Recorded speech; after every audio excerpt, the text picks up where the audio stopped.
is about coming together. I wrote about that in one of my things. Like a lot of the slashers of the 80s fail because they never work together.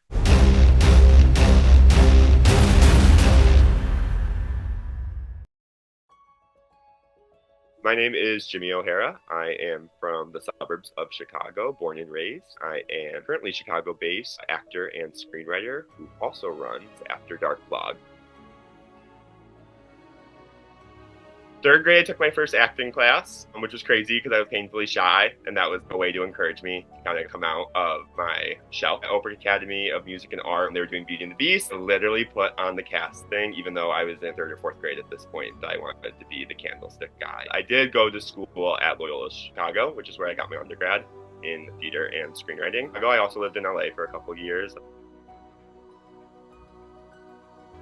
Dad saw Halloween 1978 with Jamie Lee Curtis in theaters one of the opening nights. He is a lifelong stan of Jamie Lee Curtis. As a kid, he was raised on Wolfman, The Mummy, Frankenstein, Abbott and Costello Frankenstein. Bride of Frankenstein is his second favorite movie of all time next to The Princess Bride. And he exposed me to Svengoolie. So yes, me and all my siblings were raised on the classic Universal monsters, and then also the spoofy ones, Abbott and Costello, and I was a teenage werewolf. My mom loved Scooby-Doo as a kid, so she used to show us that growing up. And I am a Scooby-Doo fanatic. I watch all of frickin' everything.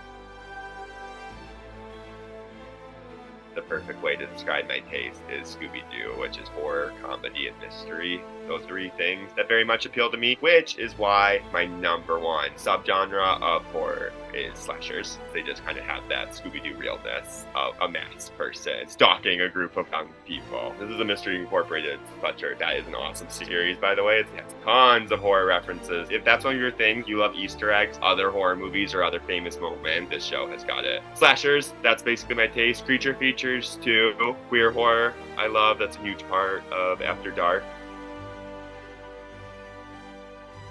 The Fear Street trilogy on Netflix is the streaming horror thing of the 2020s that I will never stop defending. It is streaming horror excellence, and it kind of is an homage to all the genres because it's R.L. Stine, so he likes to sprinkle in a little bit of each. The first one's very much a 90s slasher, the second one is a camp slasher, and then the third one is a witch trilogy, but they all tie in together.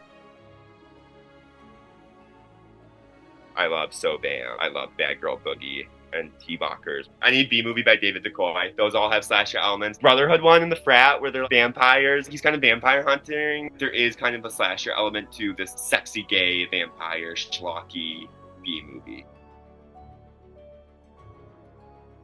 That is like childhood. I didn't know horror could be so colorful and whimsical and camp and just sheer ridiculousness.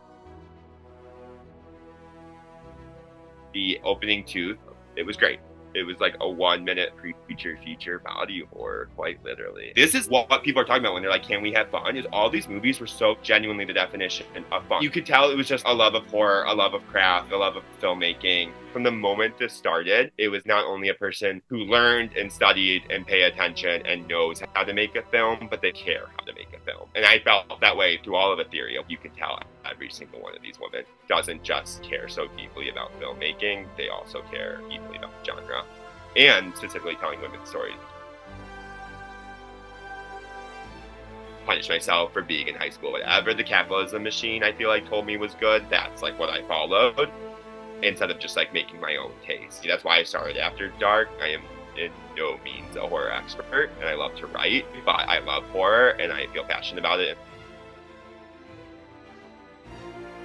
Ghosts, first and foremost, I don't believe they're real. So many ghost movies end up being an exorcism movie or a demon movie or not a ghost. It's like a gotcha. Different ways to get you in the third act, and the getcha is always this wasn't ghost. I was 10 times more scared when it was ghost. What about just like the straight up ghost story? I think it comes down to, and to me, I think we're getting to the point where it's time to switch up the conventions. If you push it, we can do it. I think we need to start pushing it. I think what scares me is something new, something I've never seen before.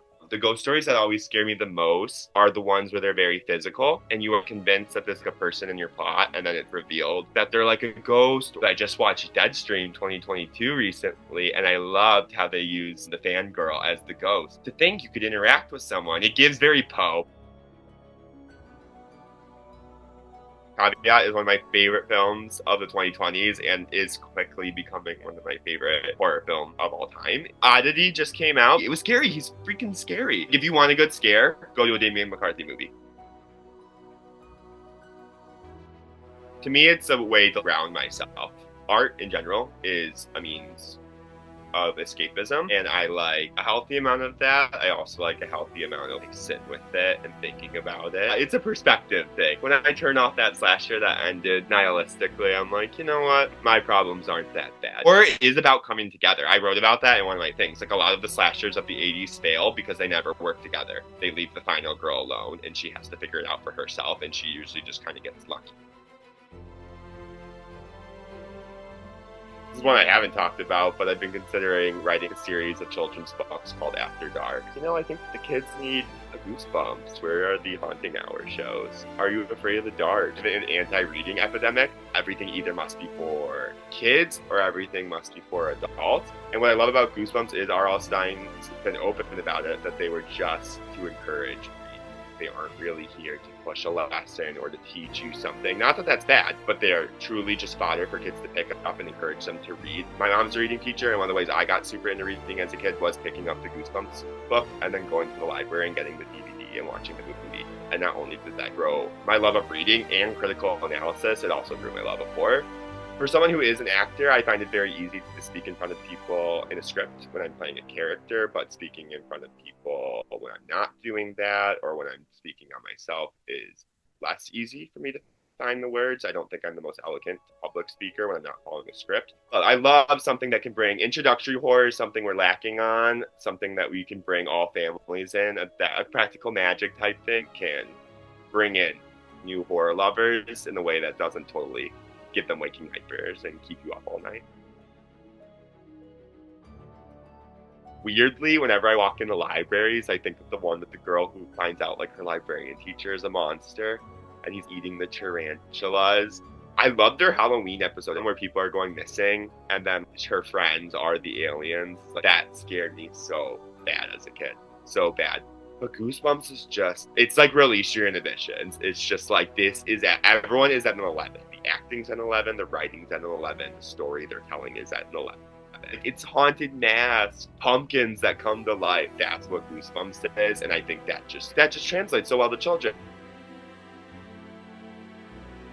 They just complement each other so wonderfully. And some of like best examples of horror I can think of are also musicals, flat out. Sweeney Todd is like one of my OG favorite musicals, and that's just straight up horror. There's a Dracula adaptation that I love, one of the most recent ones. I crave more horror in musical theater and in theater in general, and I think people feel similarly. They're both just so visceral experiences. A musical is big and loud, and it is like quite literally going to make you feel something. And same with horror, like it's trying to elicit a reaction from you. And with horror, it's trying to scare the shit out of you, and with musicals, I think it's trying to rouse you to your feet. A good horror movie has me sweating like I'm the characters in the film, right there with them, like I'm in the room with the ghosts. And a good musical has me like wanting to get out of my seat.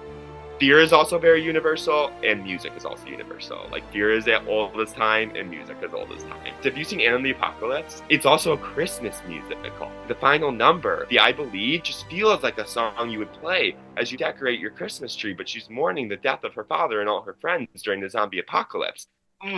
It's so beautiful. I get chills up my whole body. Musical theater is also a very queer space, just like horror. And it's community. It takes a community to make a musical. It takes a community to make a horror movie. It's not a film by blank. It's a film by every single person on that call sheet.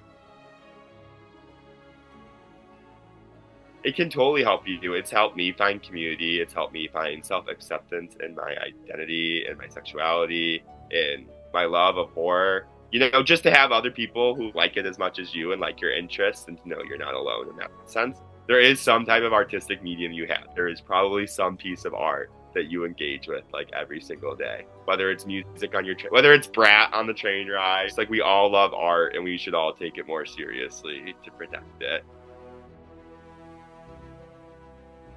My answer goes back historically to the Hays Code. Any creature feature is queer. When the Hays Code came around, we saw a resurgence in the I was a teenage werewolf, a gay narrative. I was a teenage Frankenstein, also gay. I was a teenage vampire, also gay. A Creature from the Black Lagoon, Beefcake model, gay. All of those movies came to be in the 50s, and it's because the idea of the monstrous queer. It was the way to tell queer stories without telling queer stories. How can this 50s movie that doesn't have any queer characters be gay? Well, historically, it very much is. What queer person hasn't felt like the monster because that's how society makes them feel? I hope the baby queers are like coming up today don't feel that way, because I think that's what we're fighting for. And that is also why I think you see so many queer people being like, I love Michael, I love Jason, I love Freddy. And people love to try to project morality on that. First of all, no, it's a character. Two, it's a fictionist horror movie. And third of all, we identify with the monsters for a reason. Watch older media. What's your birthday? Watch things that are older than you. As an elder Gen Z, I am speaking to my generation and younger. Like, I know a lot of you don't watch things past your birthday. Like the horror, when you watch older things, it is paced different. There's this different style of acting. There's this different style of directing. The medium has evolved, don't get me wrong, but I think you need to have the attention span and the patience to, as my theater professor always said, enter the world of the play and take it for what it is. And knowing what you like and don't like is the thing, too, because I think some people are just like, oh, I don't like old horror movies because they've seen this one or this one. Okay, well, old horror movies, that is such like a broad statement. Like, what does that mean to you? Similar to the musical thing, they juxtapose each other. The dichotomy of Christmas and the warmth and the tree and the lights with the horror brutality of whatever is going on. I also think with the Hallmark statement, like horror is often low budget excellence, and Hallmark movies, my mom loves those movies, they are also low budget excellence. And the reason I like Ghost is it's just the simplicity of the scares. I'm a huge slasher fan, so don't get me wrong. I do like a healthy amount of gore, but to me, I like more of the whodunit element of the mystery and the suspense of chasing and someone down more than it is about the kills. I kind of just have a weak stomach. It makes my stomach churn. I've taken stage combat stuff, and a lot of the way you fight with people is similar to the way they do tricks. When a Conjuring type movie does gore, I'm easier with that. Now a J-horror movie with hardcore gore, that was hardcore. And Saw is another one I put off for years because I thought it would kind of be more just gratuitous violence, where no, it wasn't. It was a James Wan movie and it was fantastic. But now I'm trying to get more into gore. But even talking about it right now, my stomach hurts. I'm much more of a suspense guy. I've never seen the Terrifiers because I'm scared too. But like I said, this Christmas one makes me want to. So I love that indie horror is blowing up. Like this movie's doing really well in theaters. I love it for the Scream Queen actress, Lauren Rivera. I saw Audition from like 2000 recently. That scared me. I put it off a little bit because I'm not the greatest with gore, but that's one of the ones I'm trying to get better at. Keep writing, keep After Dark going and expanding just on the books that I've been writing also. And I've also been getting more into auditioning. That's my hope for the future, is to do equal parts acting and writing.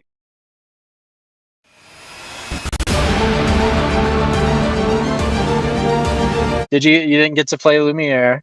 No, I was a potato masher.